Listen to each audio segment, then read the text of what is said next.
I stood at the edge of my porch with a shotgun in one hand and my phone recording in the other, sweat trailing down my back beneath a faded Marines t-shirt, as five HOA officers in matching khaki uniforms and mirrored sunglasses marched across my open ranch field like they owned it.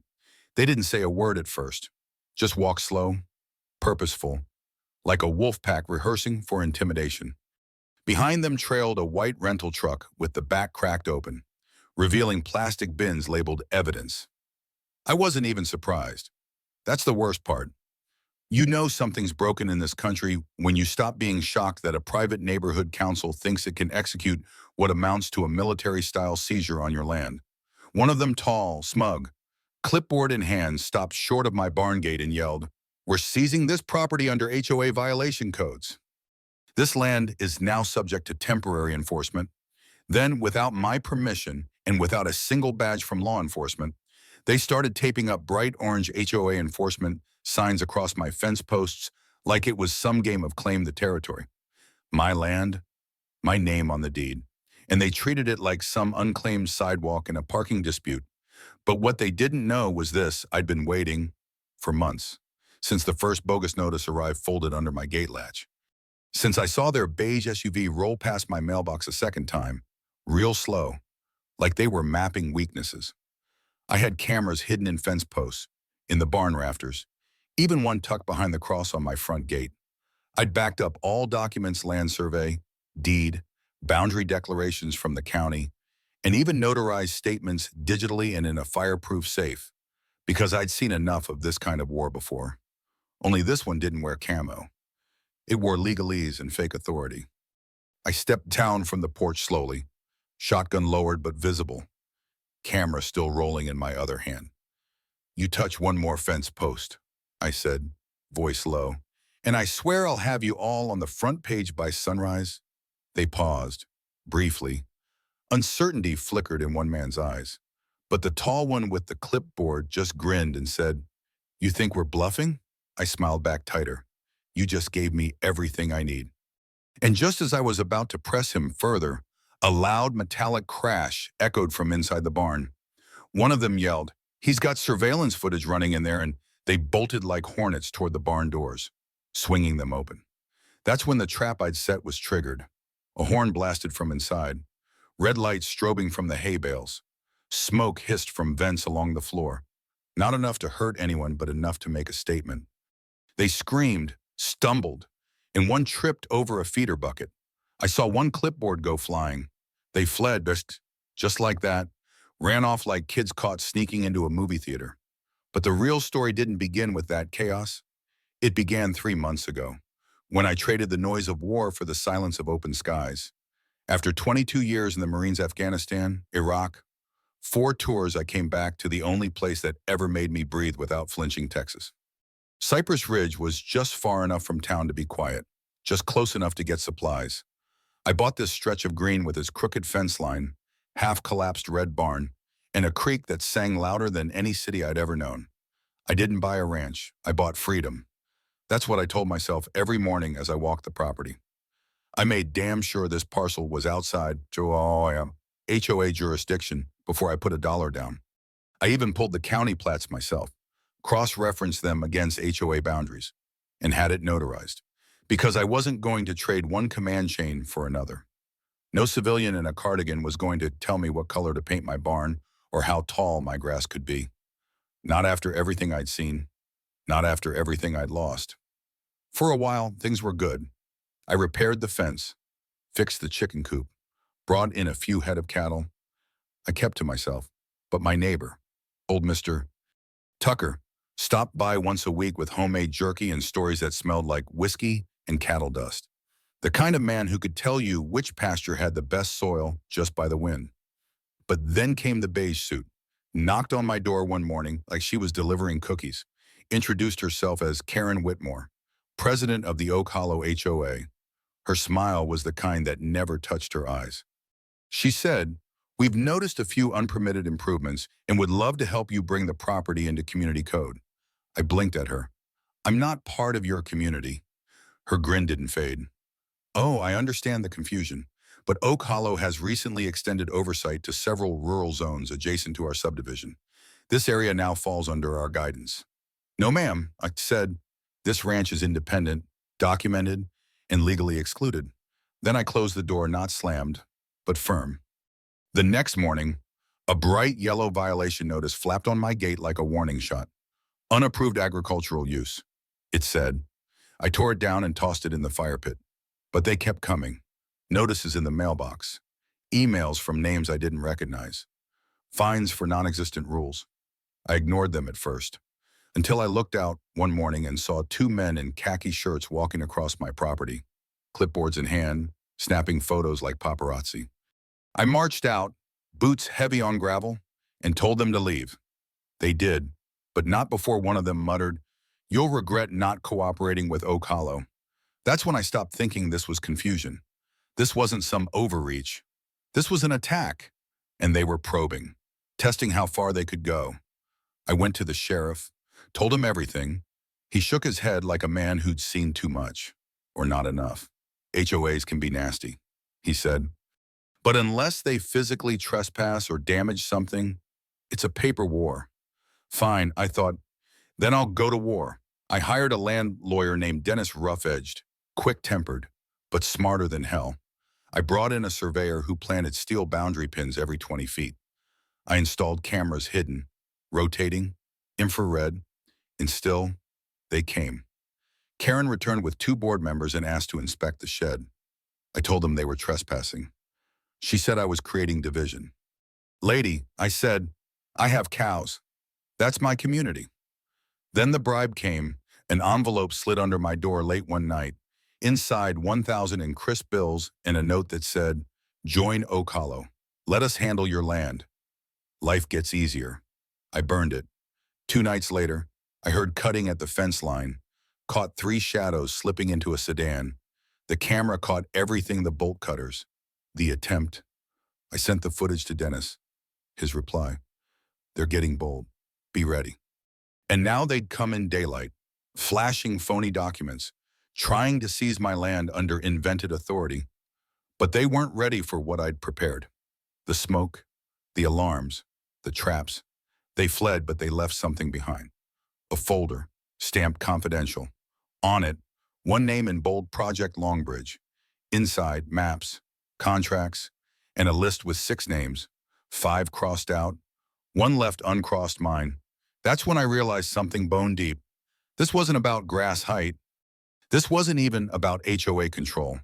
This was a land grab, and I was the last piece in a pipeline they needed for something much bigger.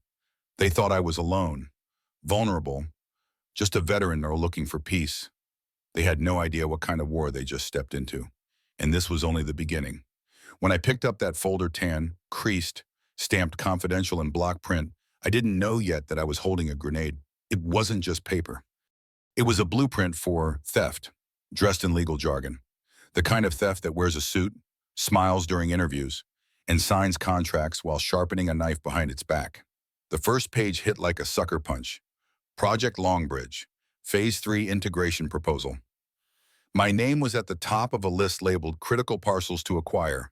Next to mine, in yellow highlighter, were the words Pending, Increased Pressure Authorized.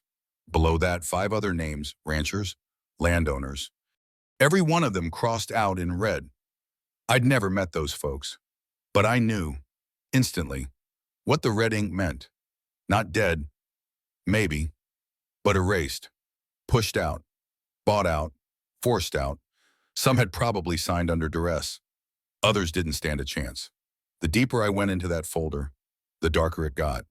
There were maps, satellite overlays showing how my land sat directly above a key water vein connecting to the other parcels. There were internal emails with vague subject lines like secondary access strategy and confirmed leverage point, Lawson property. One message even read, "Secure before 10:30 to align with investor timeline." That date was 2 weeks away.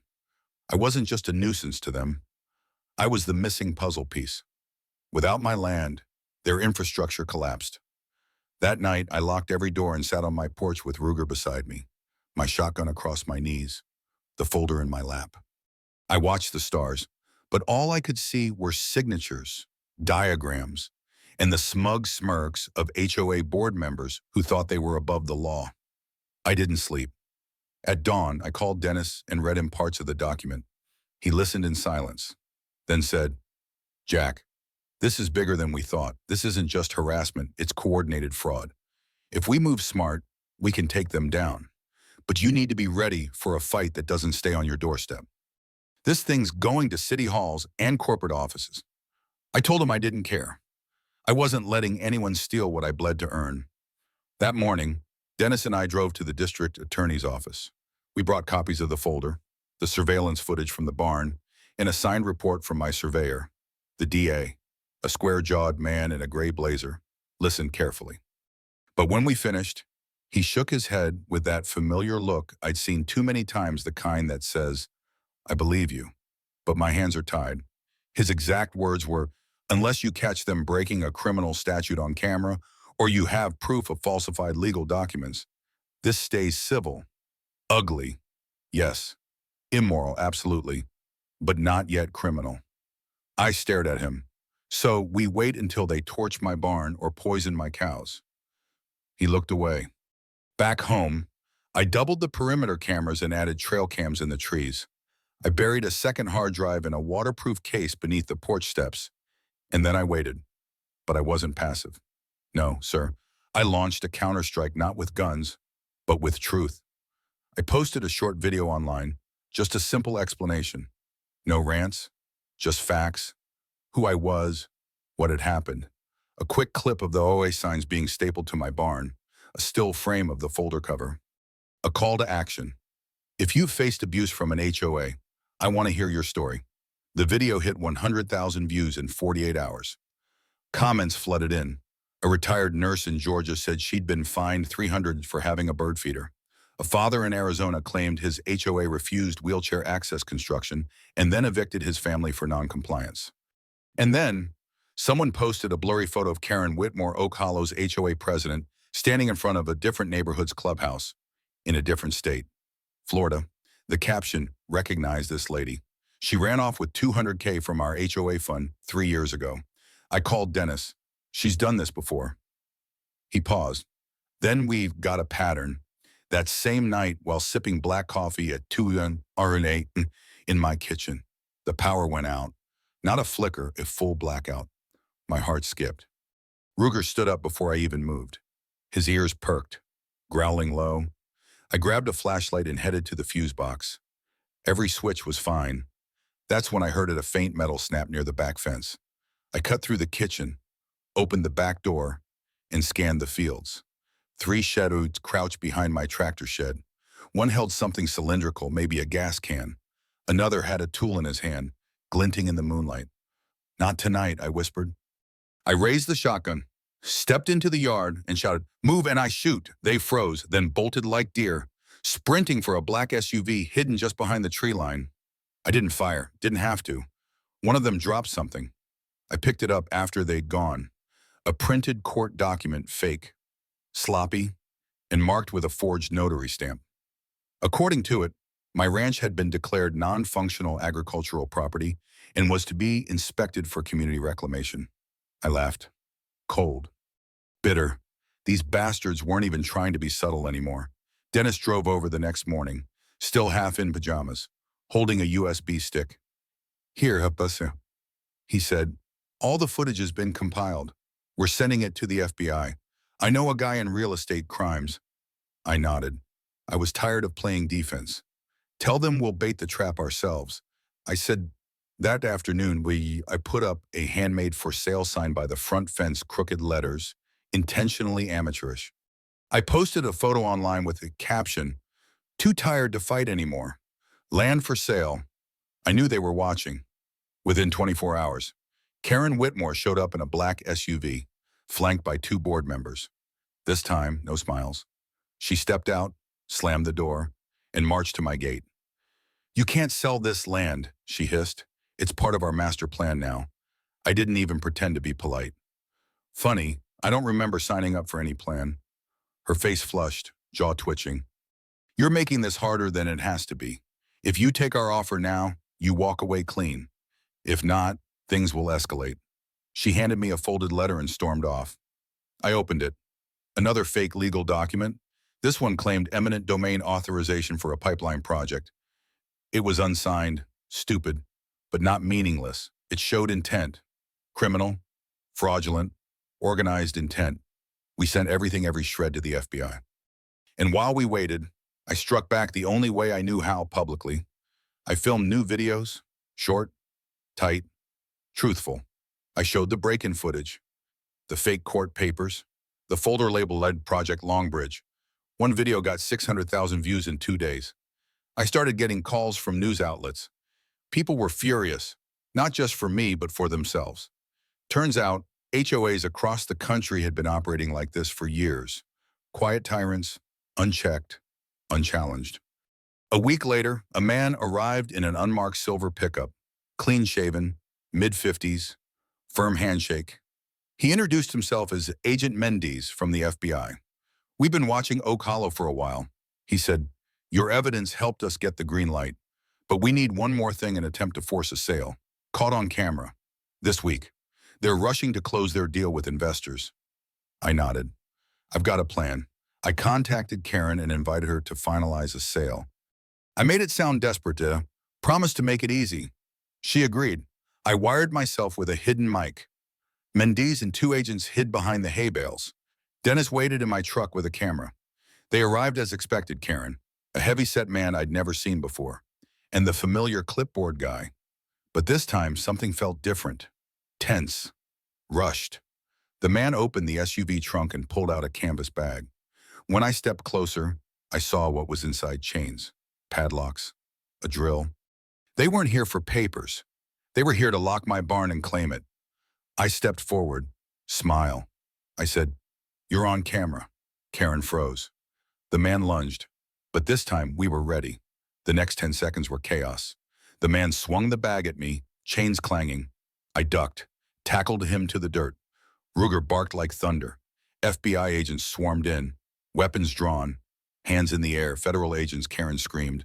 The clipboard man tried to run, didn't make it 10 feet. They were all cuffed. I stood over the man still on the ground and whispered, "You picked the wrong veteran." For a long second, the only sound was the wind through the grass and Ruger's low growl. We had them. On camera. On paper. On tape. Everything. But I knew deep down we'd only scratched the surface. There was more. There always is. As the SUV doors slammed shut on Karen and her partners, I looked back at my land, unbent, unbowed. But now, no longer alone. I was the first to fight. But I sure as hell wouldn't be the last. They say when a fire's put out, the smoke lingers longest in the lungs of those who breathed it. That's what it felt like after the arrest, like I was still choking on the smoke of a war that hadn't really ended. The headlines had exploded across the state: HOA officials caught in sting, veteran exposes land grab scheme, and my personal favorite: you picked the wrong veteran. It was cathartic. Sure, watching Karen and her stooges get hauled away in handcuffs, but the victory was thin, shallow, because I knew what most people don't: cut off one head of the snake, and the body just grows another. 2 nights after the sting, I was back on my porch with Ruger curled at my feet, sipping cold coffee and watching the horizon. It was quiet, too quiet, the kind of quiet that makes a man who's seen combat feel itchy behind the eyes. That's when Dennis called. His voice didn't carry the usual edge of sarcasm. It was flat, serious. "Jack, we've got a problem." I set the mug down. "What now?" He exhaled, long and slow. "The developers just filed a lawsuit. They claim they own the mineral rights under your land. They're pushing for drilling access." I didn't say anything. My throat had gone dry. "It's not just about the land anymore," Dennis continued. "They're trying to dig beneath you, literally." I stood up, staring at the fields that had become more than home, more than property. They were memory, sweat, peace, and now they wanted to hollow it out from the inside. The lawsuit came through the next morning. Thick packet, delivered by a smug courier in a red tie who acted like he was dropping off a birthday gift. I opened it at the kitchen table, Ruger watching me like he knew this was bad. The suit was dense with legalese, claiming that the previous owner of the ranch had sold mineral rights to a third-party holding company. That company, according to the paperwork, had recently transferred those rights to Hawkland Property Group. The name of the original seller, a company that hadn't existed 6 months ago. No employees, no phone number, just a POO, box in the Cayman Islands, and a one-page website with stock images of oil rigs. It was a shell company, obvious and dirty. I called Dennis. Tell me someone from HOA is tied to that bank account. Working on it. He said, but Jack, they've filed for an expedited court order to start geological surveying. If they get it approved, we could have trucks on your land by next week. I looked out the window. The sun was rising, painting the ranch gold. Not on my watch. I said, not a damn inch. That afternoon, I made a call I hadn't made in years. Ben, it's Jack Lawson. Silence, then laughter. Jesus. I thought you disappeared. Not yet, I said. You still working with the Land Trust Network? Yeah. Why? I told him everything. The fake HOA, the arrests, the folder, the new lawsuit. There was a pause. Buddy, he said, I'm on a plane tonight. Ben showed up the next day in a mud-splattered Jeep, canvas satchel over his shoulder, and boots stained with Utah dirt. We hadn't seen each other since our last tour, but it was like no time had passed. He slapped my back, looked at the land, and said, let's make this place untouchable. We got to work immediately. He helped me file for a conservation easement, a kind of legal barrier that locks the land into protected agricultural use. No commercial drilling, no pipelines, no exploitation, but it would take time to process, and time wasn't on our side. That weekend, 3 white trucks rolled up to the edge of my eastern fence line. The sides of the vehicles read GeoServe Inc. In blue letters, men in orange vests climbed out with rods, sensors, and clipboards. One of them, a guy with a clipboard and a smirk, saw me approach and waved casually. Just gathering seismic data, sir. Nothing inside the fence. You better keep it that way, I said. Next time you step foot on this land, bring a judge and a warrant. He laughed. That might happen sooner than you think. I watched them from the porch until they left. That night, I stayed up with Ruger, reinforcing the perimeter, installing extra floodlights and motion detectors, and adding reflective warning signs every 20 feet. Dennis called with an update. The judge reviewing their permit request has ties to a political PAC funded by Hawkland. I didn't need translation, so the game's rigged again, unless we make it too loud for them to cheat. Dennis said, we go public, national public, and that's what we did.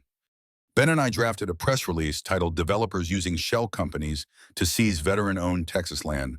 We included evidence screenshots, legal documents, clips from the arrest. It went live at noon. By sunset, it had been shared by 3 major Texas news outlets. Comments exploded. Angry ranchers, veterans, journalists. The next morning, a group of former service members showed up in pickups and Jeeps, raising a flag in my front pasture that read, this land was fought for. It won't be taken. We stood together, arms crossed, a wall of resolve. But while we rallied, they counterattacked. That night, Mr. Tucker, my elderly neighbor, showed up looking pale. Jack, he said, a man came to my house, offered me $5,000 to say your ranch has been abandoned for years, said I'd be helping the public good. I told him to shove it. I thanked him, but we both knew what it meant. They were trying to corrupt the testimony, stack the deck with lies. I met with Ben and Dennis under the oak tree near the creek. They were bribing locals. If they get 3 or 4 to say I've neglected the land, they could justify a forced inspection. Then we exposed the bribery too. Ben said, oh, I've got journalist friends in D.C. If we bring them in, we blow this nationwide. 2 days later, a new headline appeared on the front page of 3 major news sites. Veteran battles illegal, land grab by HOA-linked developers. Federal investigators raided Hawkland's offices that afternoon. Boxes were hauled out, phones seized, emails archived. One of their directors was photographed being escorted to a black SUV in handcuffs. It should have felt like victory, but I knew the game wasn't over. That night, I got a call from an unknown number. The voice was deep, slow, rehearsed. Jack Lawson, who's this? You've made powerful enemies. If I were you, I'd sell and disappear. Not happening. You've got 1 week. Then the line went dead. I didn't sleep that night. Instead, I drew up a new plan. This time, we weren't just defending, we were going on the offensive. They wanted to dig under me, steal the minerals, rewrite the story of my land without ever looking me in the eye. But they forgot one thing: I don't scare easy, and I don't bury the truth. I dig it up. So I grabbed a shovel, a camera, and every document I'd ever saved, because this land wasn't just mine, it was a line in the sand. And I was about to dare them to cross it. It started with smoke, not the kind that rose from a morning campfire or the lazy drift of a neighbor's barbecue.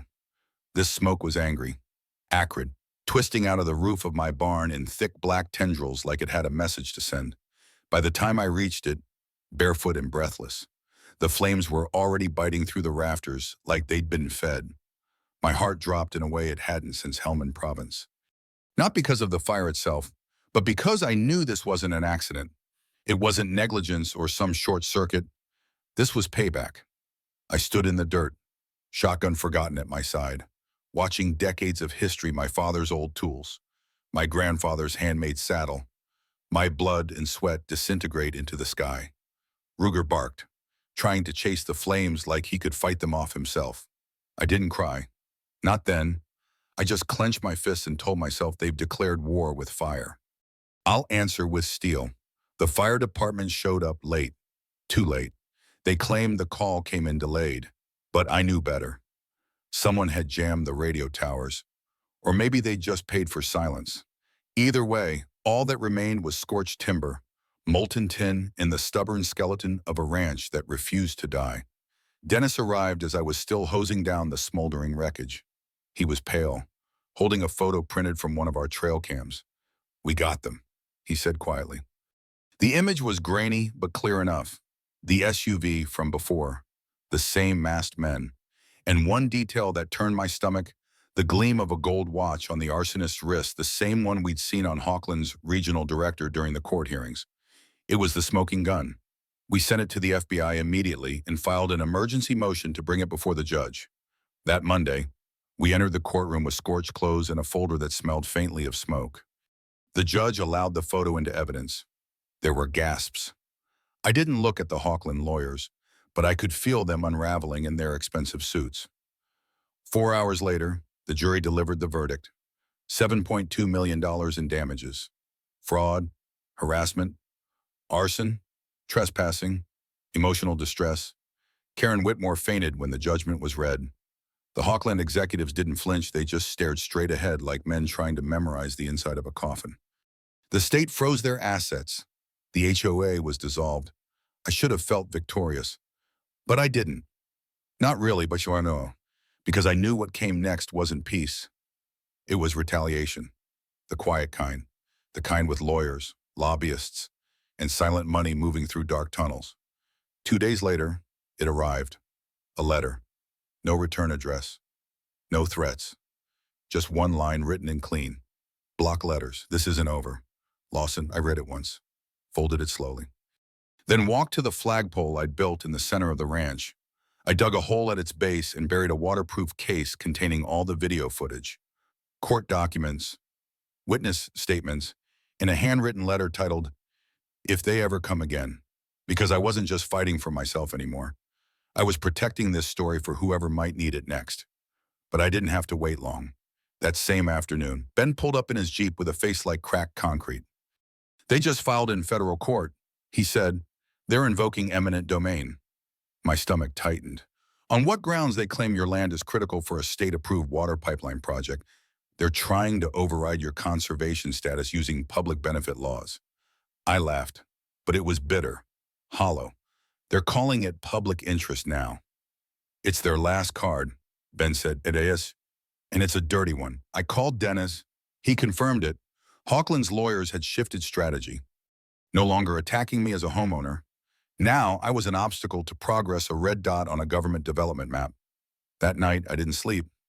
I sat by the ruins of my barn with Ruger resting his head on my boot and a cup of cold coffee in my hand. I thought about the others, the 5 names on the Project Longbridge list. The widow, the disabled farmer, the family who never even knew what hit them.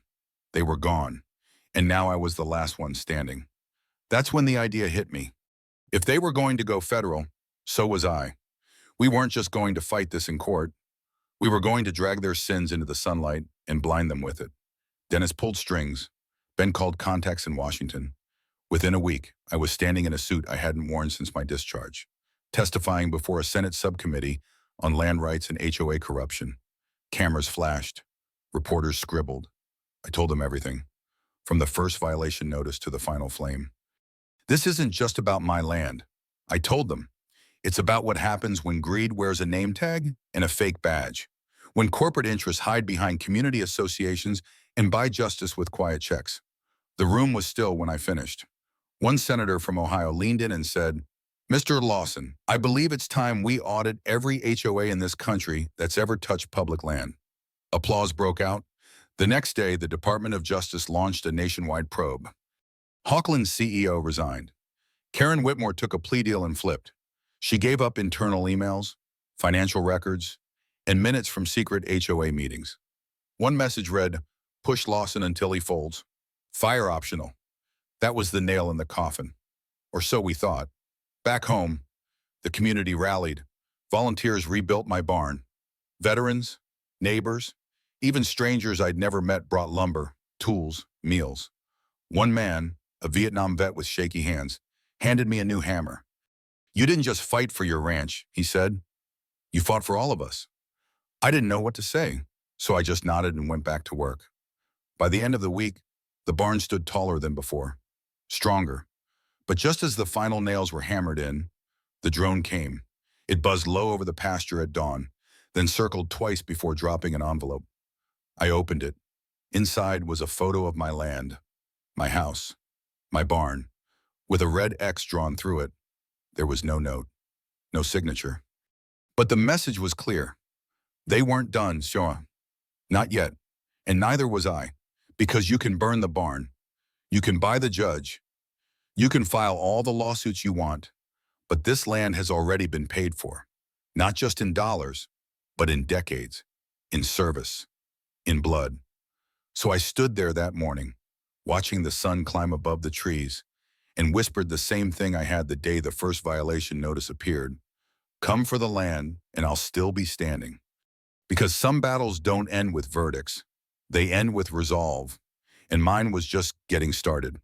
The morning after the drone dropped that photo, I walked the perimeter of my land with Ruger beside me, every step deliberate, every breath deep and slow, like I was memorizing the shape of home for the last time.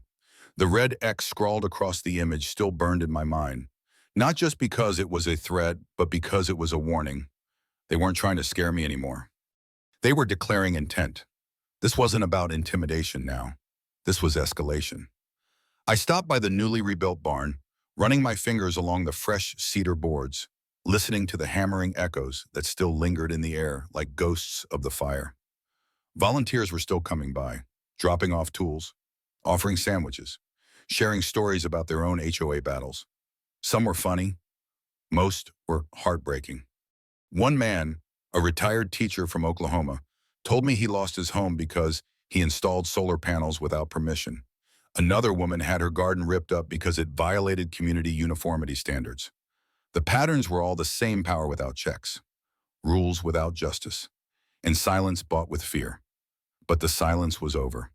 My story had started something louder than I ever expected. Dennis showed up that afternoon with more bad news. Jack, the federal injunction that slowed them down, but it didn't stop them. They're lobbying the state legislature now, trying to push a bill that redefines conservation easements as conditional, which would open a loophole for utility seizure. I stared at him. They're rewriting the law. He nodded, quietly, under the radar. They're framing it as a modernization effort, but it's targeted, surgical. It's aimed at you. Ben walked in seconds later, holding a manila envelope. And they're stacking political support. PAC money from Hawkland is showing up in campaign finance records across 3 counties. He dropped the envelope on the table. Bam! Inside were screenshots, emails, transaction records, all showing how deep the roots had gone. It wasn't just about my ranch anymore. It was about precedent. If they beat me, they could beat anyone. Take any land. Call it progress. Mask it as benefit. Bulldoze whatever stood in their way. That night, I sat at the foot of my bed, the Red X photo laid out in front of me, and made a decision I never thought I'd have to make again.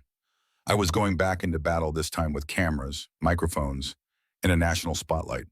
We launched a new campaign, not just for legal defense, but for exposure.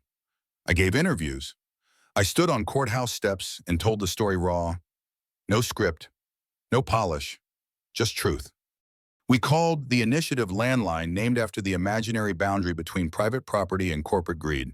Within days, thousands joined, ranchers in Montana, farmers in Iowa, homeowners in Florida, people I'd never met who saw themselves in my fight. One family even sent me a box of letters from their father, a Vietnam veteran who'd fought for years to keep his family farm from being annexed into a luxury golf course. He lost, died with nothing but a flag and a broken heart. That box stayed on my mantle as a reminder of what was at stake. Then came the court summons. Hawkland wasn't suing me this time, they were suing the federal government. They claimed the injunction violated their rights as a lawful commercial entity and sought immediate reversal to begin excavation. It was a Hail Mary play, but one backed by money, power, and a bench of lawyers who knew every crack in the system. Our legal team was stretched thin. Dennis looked exhausted. Ben hadn't slept more than 4 hours in a week. And still, the attacks kept coming. My mailbox was smashed. My fences cut. One morning, I found a dead coyote hanging from my windmill with a sign that read "Next." I buried it in silence and added more floodlights around the property. We were being hunted in the dark. But every attack just fueled the fire in my chest. When the court date came, it was national news. Reporters from CNN, Fox, MSNBC, even foreign outlets lined the steps. I walked up with Ruger at my side, dressed not in a suit but in the same worn jeans and boots I wore the day Karen tried to tape that first notice to my gate. I didn't need polish. I needed truth. Inside, the courtroom was packed. Hawkland's lawyers droned on for hours about economic advancement, job creation, infrastructure urgency. They showed graphs, maps, spoke in sanitized language about regional optimization. Then Dennis stood and, without slides or theatrics, told the jury what really mattered. He told them about a barn on fire, about a gold watch in the smoke, about a drone carrying threats, about one veteran who stood alone until he didn't have to anymore. Then he played the clip of the midnight land seizure the moment I stepped from the shadows and said, "You were told wrong." The courtroom went still. The judge leaned forward, the jury's eyes locked. No one spoke. No one blinked. After the trial adjourned for the day, we stepped outside into a wall of flashing cameras. I was asked one question again and again. If you win, what happens next? My answer was simple.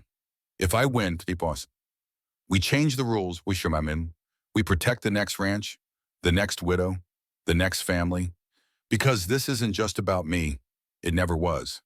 The verdict came 2 days later. The court upheld the injunction. Hawkland was denied access to my land, but it went further. The judge referred the case to federal investigators for potential racketeering and conspiracy to defraud. Within hours, new subpoenas were issued. More Hawkland officials were indicted. Their headquarters was raided. Their investors bailed. But just when we thought the war was over, one final blow came. That night, a convoy of black trucks parked outside my property line. Men in suits watched from across the field, but didn't cross the fence. One stepped forward, holding a bullhorn. "This is not the end, Mr. Lawson," he said. "You've made enemies in places that don't forget. We will rebuild, and you can't stop what's coming." Then they left. No violence, no fire. Just a message. Cold. Precise. I watched their taillights fade into the dark, and I knew they meant it. This war wasn't about dirt anymore. It was about defiance, about power.